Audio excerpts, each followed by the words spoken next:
各位朋友大家好，欢迎来到韭菜不香。今天我们要聊一只很冷门但非常适合价值投资框架的美股 Allison Transmission Holdings， 股票代码 ALSN。 为了方便咱们解释，后面我们就叫它 Allison。 它不做人工智能，不做加密货币，也不造太空火箭，它做的是听起来很传统的东西：商用车、军用车、校车、垃圾车、消防车、矿山设备背后的自动变速箱和传动系统。这家公司有意思的地方就在这里，普通投资者平时不会因为一辆垃圾车的变速箱去打开股票软件，也不会因为一辆校车每天准时发车去研究财报。但对运营这些车辆的客户来说，车辆能不能跑，能不能少坏，坏了能不能快修，往往比外观、品牌故事和短期折扣重要得多。一辆城市垃圾车停工1天，损失的不是一顿披萨钱；一辆矿山设备停在工地上，后面可能是一整条生产线的效率问题。Allison 变速箱卖的不只是机械零件，而是车辆在重载、频繁启停、恶劣环境下继续工作的确定性。同时也感谢大家的点赞、订阅和关注，这是对我们团队持续创作内容的最大鼓励。如果把时间拉回100多年前，这个故事的起点并不是卡车工厂，而是赛车场。James Allison 是 Indianapolis Motor Speedway 的早期重要人物之一，也和美国赛车文化有很深的联系。1915年，他创办了 Indianapolis Speedway Team Company， 最早是为了支持赛车研发和精密机械加工。简单一点看，当时的赛车不是今天这种标准化工业产品，每一次速度提升，每一次机械可靠性提升，都要靠工程师在车间里一点点打磨。后来第一次世界大战爆发，赛车暂停，原来的机器车间开始为战争生产飞机发动机零部件。这个细节很重要，因为它解释了 Allison 基因里最核心的东西。它不是从消费品牌起家的公司，而是从高可靠性机械工程起家的公司。赛车要求速度，战争要求可靠，商用车要求耐用。这3件事听起来不同，底层其实都在考验同一个能力。能不能在高压力、高负载、高固档成本的场景里把动力稳定传出去。James Allison 去世之后，公司进入通用汽车体系，后来长期成为通用汽车重要的传动和动力系统资产。2007年，通用汽车把 Allison 变速箱业务以56亿美元卖给 Carlyle 和 Onex， 2家私募基金把它从大集团里面剥离出来。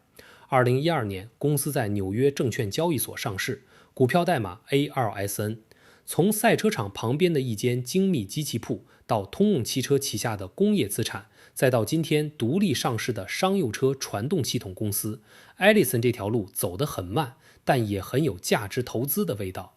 这家公司真正的商业模式可以用一个场景来理解。你想象一辆城市公交车，一天要停站、起步、再停站、再起步几百次，甚至上千次。你再想象一辆垃圾车，白天在城市里频繁启停，后面还有压缩垃圾的重载设备。再看一辆矿山卡车，工作环境尘土大，负载高，维修成本高。对这些车辆来说，自动变速箱不是锦上添花，而是影响运营效率、维修频率和驾驶体验的核心部件。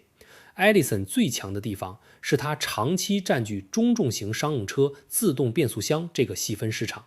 这个市场不如乘用车那么热闹，但客户粘性更强。车队客户买设备时，往往不会只看一次性采购价格，还要看全生命周期成本。驾驶员好不好开，燃油效率稳不稳定，维修网络能不能覆盖，零件供应有没有保障，这些都决定客户会不会继续指定 Allison。 换成更容易理解的说法，这不是一个靠网红营销卖爆款的生意，而是一个靠多年口碑、渠道和售后服务沉淀出来的生意。这种模式也带来了一个很特别的财务特征，收入可能会跟着卡车和工程设备周期波动，但只要装机基础足够大，售后服务和零部件需求就会不断回来。商用车不是买完就结束，它要跑很多年，要保养，要维修，要换零件。新车周期好的时候，Allison 卖新变速箱，旧车继续跑的时候，他还能赚售后和服务的钱。这就是很多工业隐形冠军好看的地方，表面上没有流量，底层却有一套长期的现金回流机制。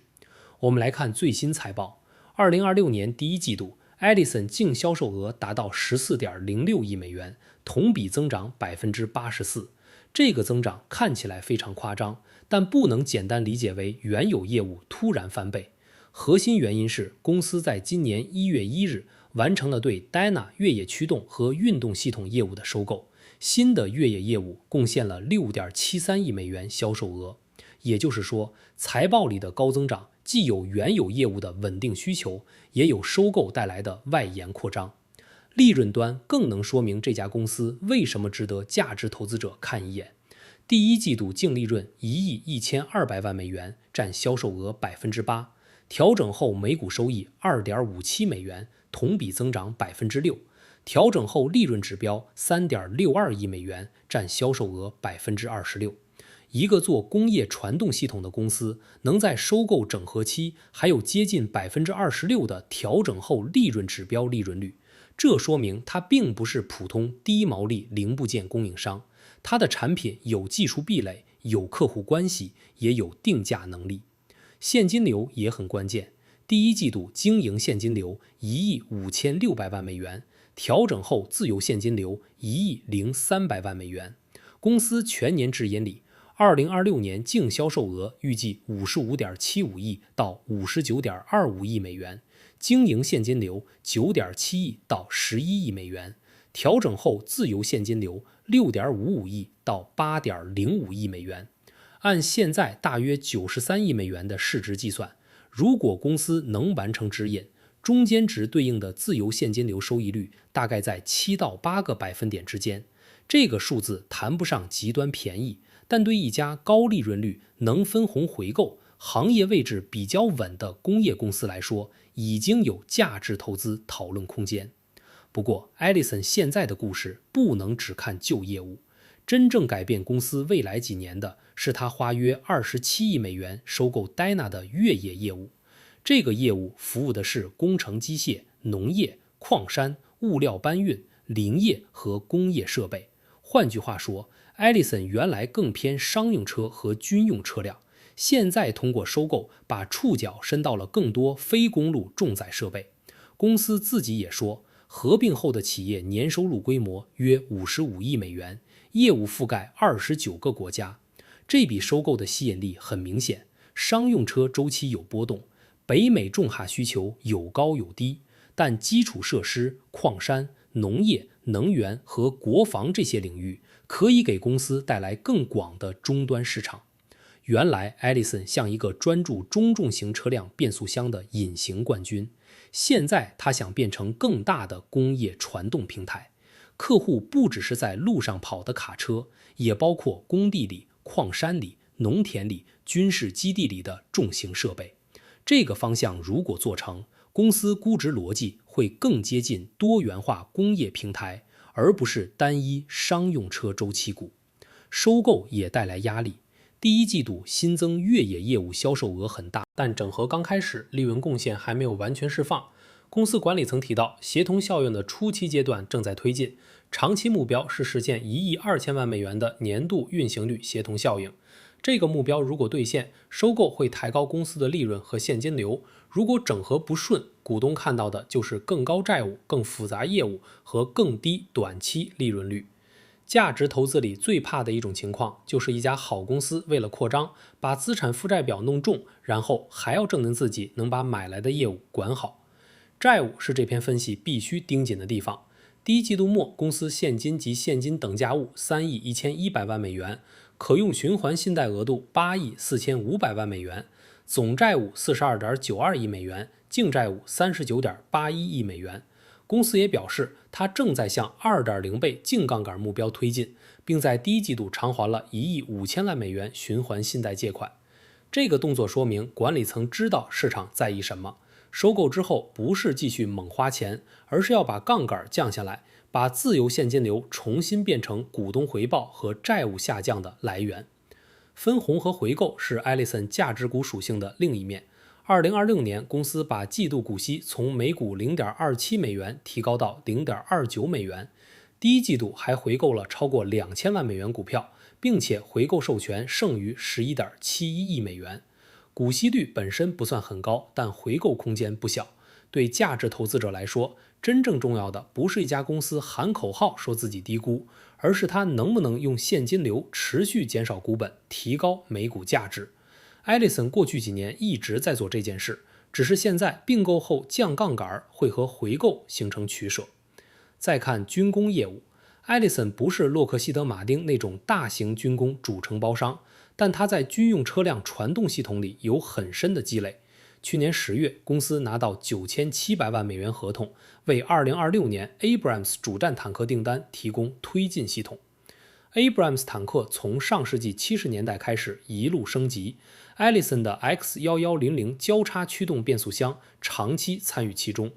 这个业务不会像消费科技那样一夜爆发，但军用车辆最看重可靠性和可维护性，一旦进入平台，生命周期很长。军工业务对艾利森的意义不只是收入多一块，而是让公司收入结构更稳。商用车周期下行时，防务订单和售后需求可以成为缓冲。